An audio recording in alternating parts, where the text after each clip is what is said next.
All right, everybody. I am your moderator, Josiah Wallingford. If you have not met me before, thank you very much, Evan. That was awesome. If you have any questions, guys, the Q&A button is where you want to ask them. Just hit that Q&A button. Let's see. We got a little over 400 people watching live. So that's awesome. Good to see. Cool. The show notes, the first question I got was about the show notes, or the, I'm sorry, the slides, the show slides from the first episode. If you guys missed the first episode, you can head over to tv.permaethos.com. That's PERMAETHOS.com. tv.permaethos.com. And you'll see progressive farming in there, episode 1. And the slides are available there for you to download and watch. If you guys have any questions, hit that Q&A button and ask them. Evan, the first question that came to my mind was, yes, there's a lot of philosophy in the discussion here. What are some action items someone could do that's watching this to see that philosophy come to fruition?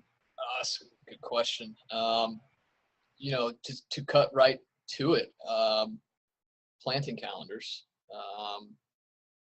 When we get more into the energetic realm of the bioenergetic platform, we'll talk about biodynamic methods, which involve what I'll call potentization of very specific plants and herbs and materials, and in order to create a higher resonance, if you will, in the material, and they can be applied into water and stirred back and forth or imploded in a commercial stirring machine, and it's homeopathic farming, if you will. And so, the wine industry is big into biodynamics, which I think is probably the easiest way to create some relevance around it. I don't know that there's a group of farmers that pays closer attention to the quality of their crop than people that grow grapes for wine. Maybe cannabis growers, and the idea there is that they're raising the life force of the situation. Think about like the field of as a symphony, if you will, and the pest infestation is the instrument that's out of tune. So if you think about 99.9% of matter is space. It's the electron cloud, right? So even the way in which we talk to ourselves about matter is literal from that context. So what you're doing is creating an influence on the space. So those would be two direct ways of doing it. Admittedly, a lot of this is kind of like, where is it, right? It's like, what do I do? And I really like to point that out because, that's really where we've gotten to, right? Is somebody tell me what to do. I'm going to go to the doctor and they're going to tell me, do this, this, and this.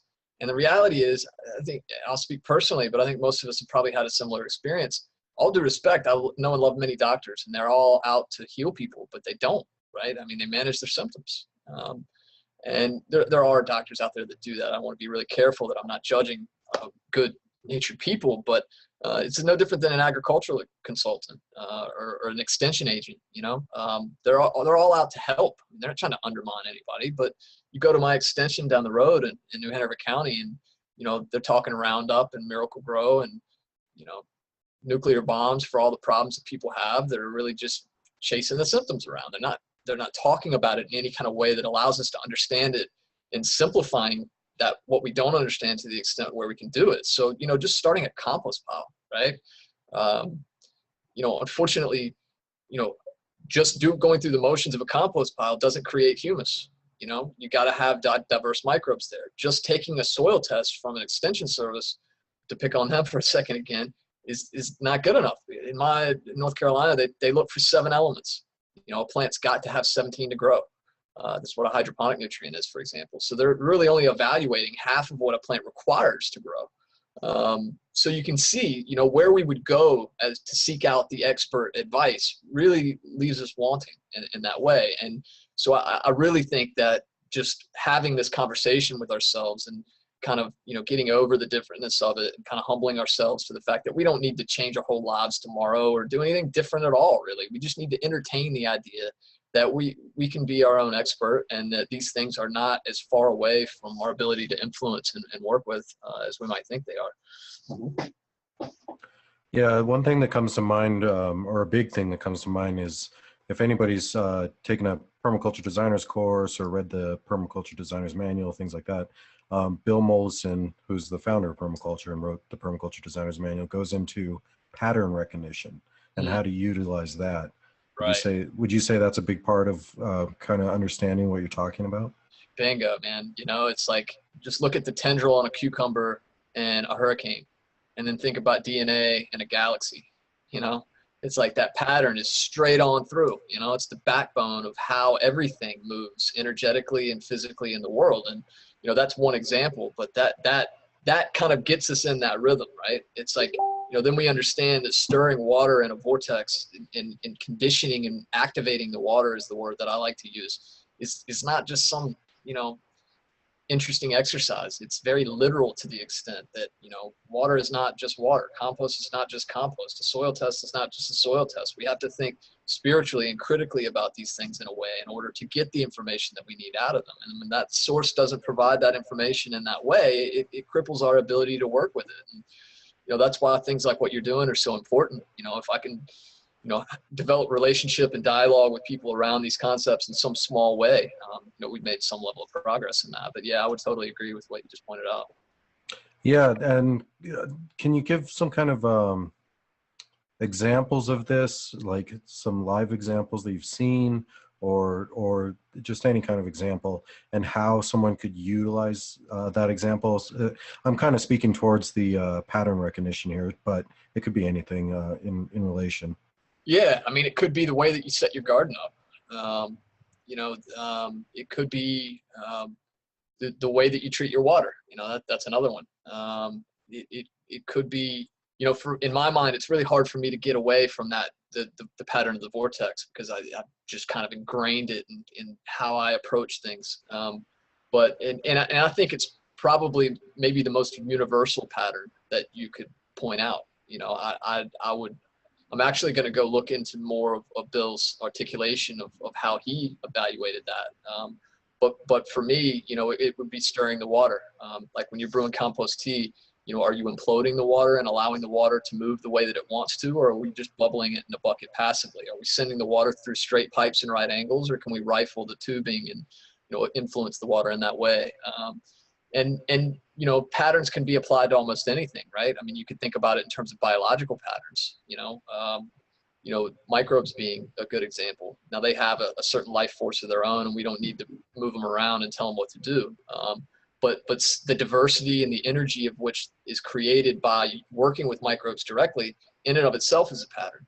That's where the heat comes from in a compost pile. You know, it's not just it heating up because it's in a black container in the sun in summer. It's the activity of those microbes doing their work and how they structure the soil, and frankly the pattern of the soil that's created when life is involved in that. So yeah, spending any amount of time thinking about how nature works. And then, you know, Victor Schauberger was a really good one. He spent his seminal years as a forester in Austria back in the 1940s, and basically wouldn't see people for months at a time out in the middle of the woods, and spent time with water and basically developed a relationship with water. He was known as the water wizard, and he saw these patterns, and he saw, you know, a fish standing still in a moving stream, and he saw a fish climbing up a waterfall, and he saw, you know, birds of prey circling the fish in a vortex before they attacked. And, you know, he put all of this together, and, you know, I could sit here for an hour and talk about it, and we will at some point, but, you know, he built log flumes by the lays of the river so that they could move big logs out of it just off of an idea. It took them a year to build it, and then when they turned it on, it worked. You know, and it's like all of these totally amazing things that came out of perception and observation of patterns, essentially. So, you know, his book Living Energies is a big time work for me, and there's diagrams in there that will blow your mind in terms of the water cycle and how we talk about water going up and coming down, but not what it does in the earth and how it comes back up. And the quality of our water and the maturity of our water is you know, denatured because we're not allowing water to take that pattern, you know. So yeah, appreciate that level of dialogue, man. I'm actually going to look more into Mollison's take on that as well. It's one of the cool things about this, man. You get takeaways from left and right. Yeah, yeah. Permaculture Designer's Manual. Boy, what chapter is it? I'd have to pull out my book. But yeah, pattern recognition it's an awesome chapter. Cool. If you want, I would be happy to give kind of like a pull up the whiteboard here and kind of draw what I'm talking about, or an example. Go for it, man. Yeah, go for it. All right. Let's see here. So one idea, let me grab a circle here, is, okay, so if you're looking at a field in the wild, or even like a field right along the at a farm that has a tree line next to it. So you have your field, and then you have the tree line. I'll just use this red line to represent the tree line. So on this side, make this green, you have your forest with a bunch of different trees, right? That's terrible, but there you go. You get the idea. There's a bunch of trees there. Awesome. So it's we'll say this is a full-fledged forest, and then this is the line, and then over here is the field. With that.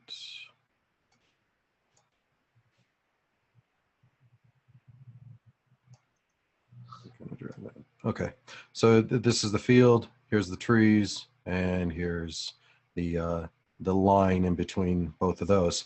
What we find is that the most species is right here. It's not in the forest, it's not in the field, but the most amount of diversity of life, or the most amount of life, can be found right at that edge in between the field and the trees, the tree line.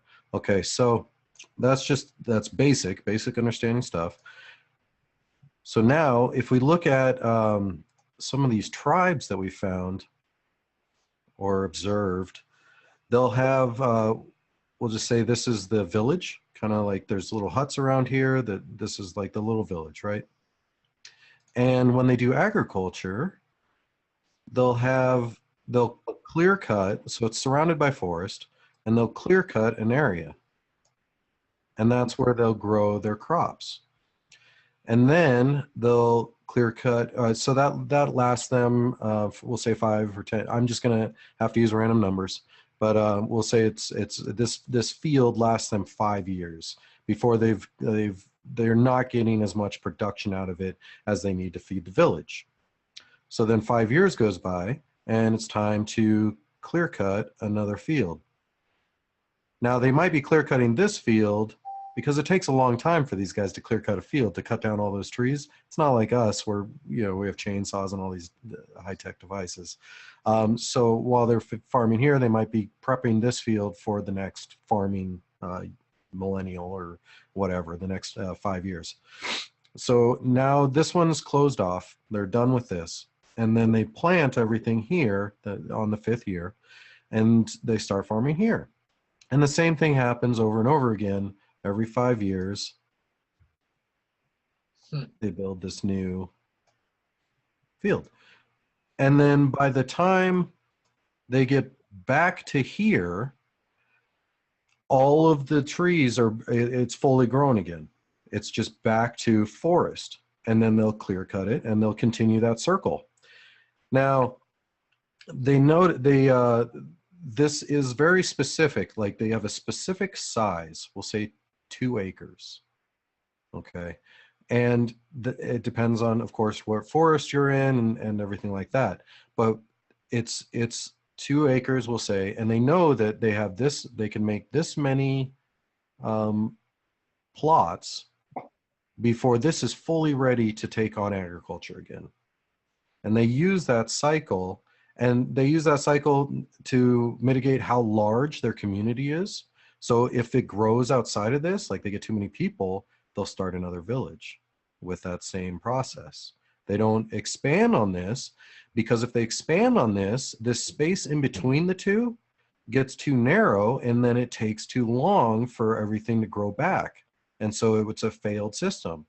And so there's specific spacing they need in between each one, and they know this spacing so that their village can survive and continue on. And they'll keep doing that.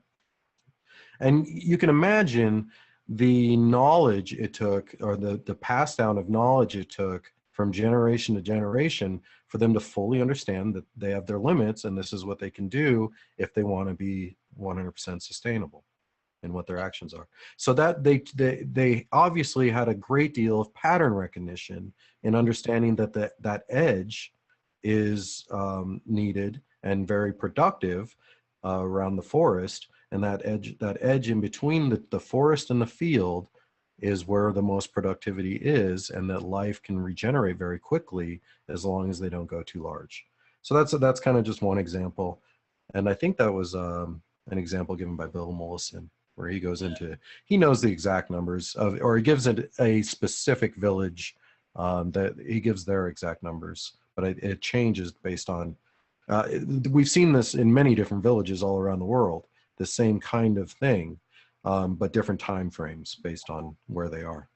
I'd like to take that and evaluate Terrapreta and where they find the pockets in the forest that have been regenerated and have that influence of agriculture. And I'd make a safe bet it was within the rhythm of what you just described. I'd never seen it talked about in that way, but what comes to my mind is in biodynamic agriculture, the spirit of it is the farm is an organism, like the earth is an organism, right? In your example, the village was an organism, and it has a limit.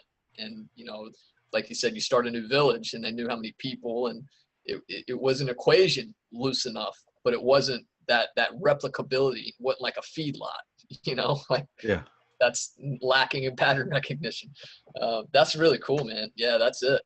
Yeah, it's an equation, but it's an easy to understand equation, because basically, if that little plot isn't going 5 years or whatever the time frame is, if it's shorter, like they're like, wait, it's too soon, they know they have a population problem. Yeah, what you can draw out of it, right? Yeah, or they have to expand out a lot further to make bigger circles. But if they go too big, it takes too long. It's just, yeah, they have it down to exactly what kind of size they need for everything to work. It's like a walkabout at the Aborigines in Australia. I read this book, and they basically did it so they could pass their knowledge down. So the walkabout was, the adolescent went out with the stories that he had come to understand, and he tells himself a story the whole walk, and the story is connected to the land. So at the point of the story where he was at the right spot and he's talking about the water spring and he hadn't seen water in 2 days, it's like if he was just on his own without that base of knowledge, like what you referenced, like how do you get to that base of knowledge, and then it's alive and then it can be lost, and that's what they were doing. They were telling a story that was connected to the land that they were on, that gave them the ability to survive, and we don't see that in modern society. It's cool to think about. Yeah, another great example of, and it was Bill Mollison was talking about these natives that would, I think they were Filipinos, but they would travel water. They'd travel great distances on water on these canoes, and in the ocean. And they would actually be singing a song, and they'd have someone laying down with their ear listening to the water. Wow. And that song was how they would navigate and follow the tides, and it's just crazy. Crazy's right. Really cool, man. That's it's awesome. Chapter 4. Thank you, Kevin. It's chapter 4 in the designer's manual. Man, I should know that. You're looking out. It helps when you got 400 people watching. Yeah. Let's see. Master Herdsman would like to know what planting guide you recommend for perennials.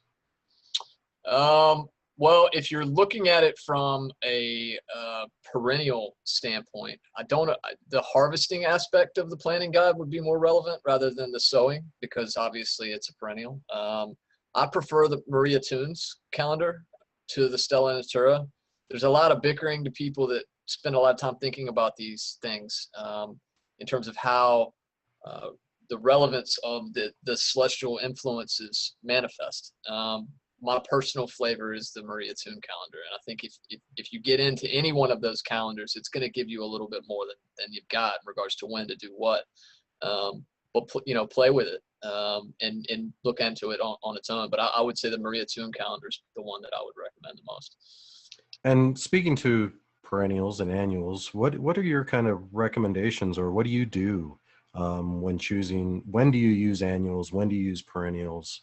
Or do you refuse to use annuals, or what kind of mindset do you have going into those? Well, I think from a permaculture perspective, you're talking about permanent agriculture. So, I think the purity of that is a perennial food forest, right? It's something that maintains itself without human influence and produces. And I'm all for that. I mean, I don't know if you guys have seen it, that syntropic agriculture video. It's like 15-minute video of work done in Brazil on regenerative permaculture type approaches. It's pretty incredible.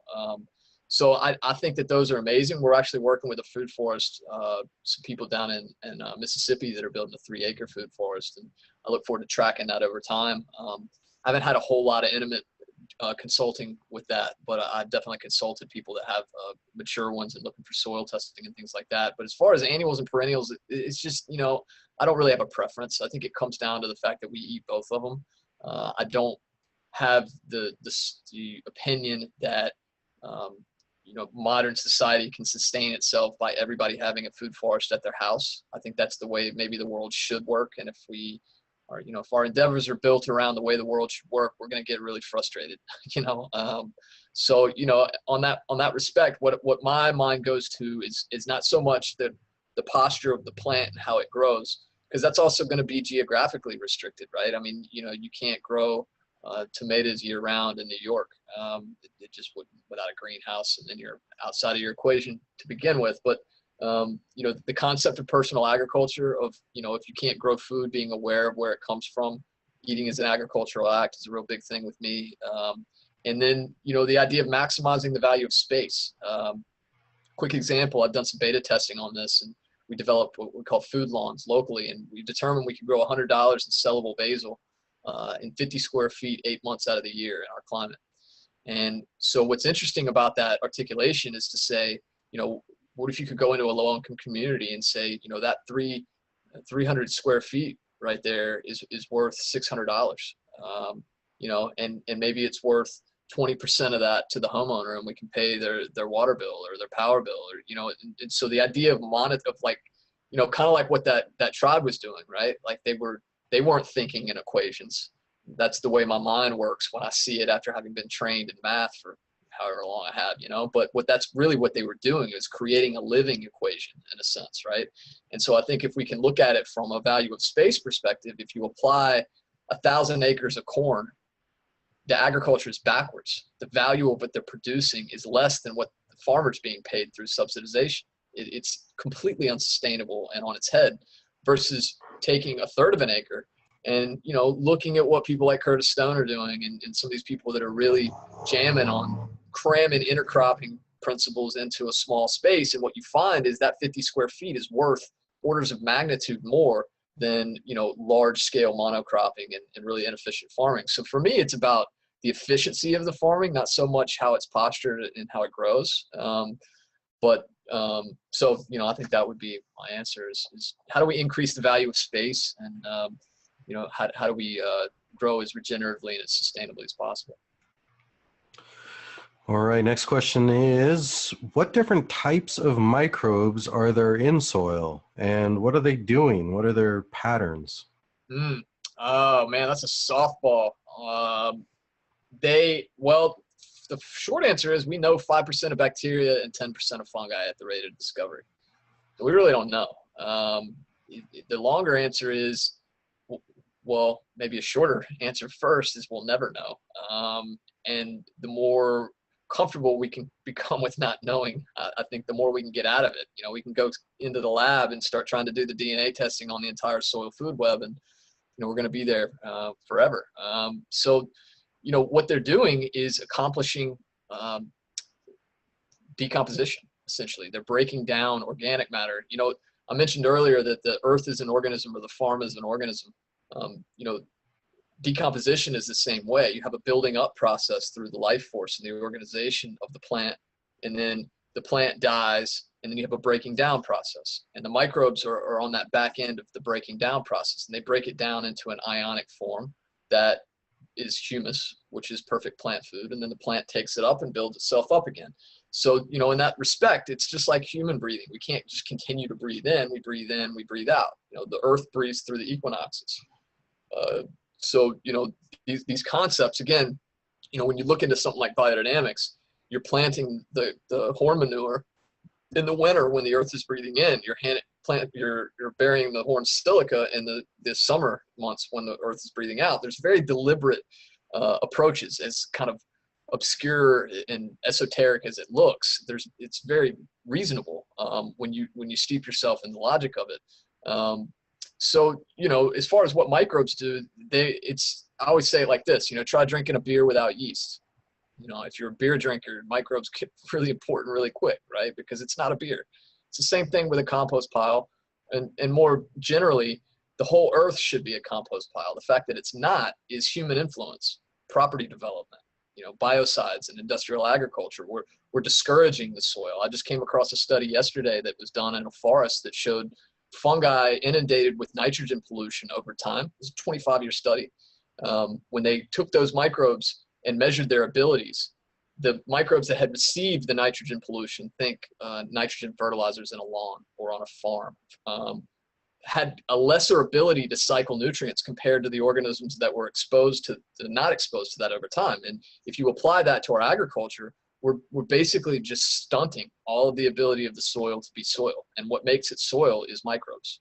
And a different way of saying the same thing is organic growing is about feeding microbes, if you deduce it all the way down to its essence. But those microbes have to be there. And that's one of the main things that I see when people are converting from a conventional to an organic posture. They're doing all the right things. They're turning the compost pile, but nobody's added any microbes. So they're making mulch. They're oxidizing the organic matter. They're not allowing the microbes to break it down. In all respects, humans don't have to turn compost. We do it to compensate most of the time for the fact that there's no soil microbes there to do the work. So, you know, that concept of inoculation and getting those microbes involved is critical in that regard. I know this could be a whole episode in itself, but could you kind of go over different methods of composting, or at least one specific method that you prefer and what climate that's applicable to? Yeah, it will be a whole hour at some point. And there's a lot of different methods. I think maybe the most interesting one is what we'll call cold composting. You know, the idea of turning a compost pile is probably the #1 association people make with composting. And we'll pick on the extension service again. Go look at your extension website on how to compost and notice that the word microbe is never even mentioned. You know, and that gets into how crippled we are in terms of the knowledge that we need to accomplish and allow these processes to happen. It's not a responsibility. We're basically stunning the situation. So it turns out that the best compost is created when it's not turned. And there's a term called facultative, where the microbe can be either anaerobic without air or aerobic with air. And we tend to want to encourage the aerobic organisms in healthy soil environments. But the reality is, if you've got a microbe that is in a pile that's not being turned, it stresses the facultative nature of the microbes, and it makes them go back and forth from fermentation to aerobic decomposition. And it's a bit like hardening off a plant. Right? If you got a house plant in your living room and put it out in a windstorm, it's going to get ripped to shreds. It's got no life experience. And it's, you know, turning your pile twice a week to speed the process up and break it down, and you know, basically prevents lazy microbes. Presents lazy microbes. It's like waiting on your kid handed foot to the 30. You know, same with lab-derived microbes, which is a lot of the mainstream microbial access these days. They're all lab-derived microbes that are known beneficial microbes. Nothing wrong with the concept, but they're grown in petri dishes with no predators, no synergy with the rest of the food web, abundant food sources, and they're fat and happy, you know, and they don't know what to do in the same way. Now, how do you measure that? Well, outside of the experience of how well the humus works relative to other compost, there really is no way to stick a meter in it and interview the microbes, you know, if you will. So biodynamic compost, incidentally, is not turned. It takes longer to make, but good things come to those who wait in that respect. So, you know, I think that's one of the things that surprises people most about composting is you don't need to turn compost if it's properly inoculated. So that would be one insight that I draw. Now, Okay, help me understand that composting method. Yeah. Is there a size limit? Because I know that, you get certain sizes, you get different temperatures, things like that Right. do different things to different microbes. Yeah, good question. So basically you need about a 3x3 cube to allow the organic matter to generate the amount of heat to do what we're wanting it to do for in a disease context or in a weed seed context. You want that sanitization heat. That's why, NOP standards, or if you're certifying a product organic through OMRI or something like that, they're going to ask, was the compost exposed to 120-degree temperatures for at least 6 days in a row? And that's the purpose of that. Now, it's a bit like pasteurizing milk or juice. It's like the way we produce it, we have to, otherwise it would kill people, because it's got inferior conditions of where the milk is produced, if you will. So we've kind of let the rabbit out of the bag in that regard. But it denatures a lot of the benefit of it. And so from a composting perspective, the heat doesn't denature it, but it's really born of, if you have proper conditions, the heat is not necessary. And what you generate out of it, in terms of the scale, it can be as big as you want. There's no, as long as it's bigger than that 3x3 cube, you're going to have the physical environment that is conducive to allowing the microbes to work.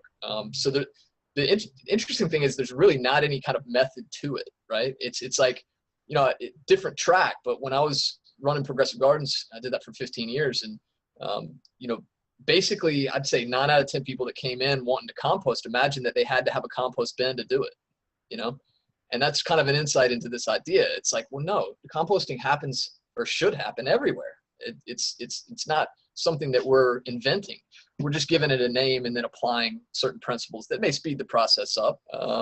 But, we've lost the thread of what the point of the process is in the microbial sense. So, I don't tend to, I wouldn't really say that there's any method that is better than the other. As long as the microbes are present, you're going to end up with what you want. What really drives the day is whether you're looking to recycle organic waste or whether you're looking to actually use the compost. And if you're looking to speed the process up in terms of an agronomic activity, well, then there's some justification to turning the pile and speeding that process up. I don't want to say it ruins the compost. It's a better, best approach, if you will.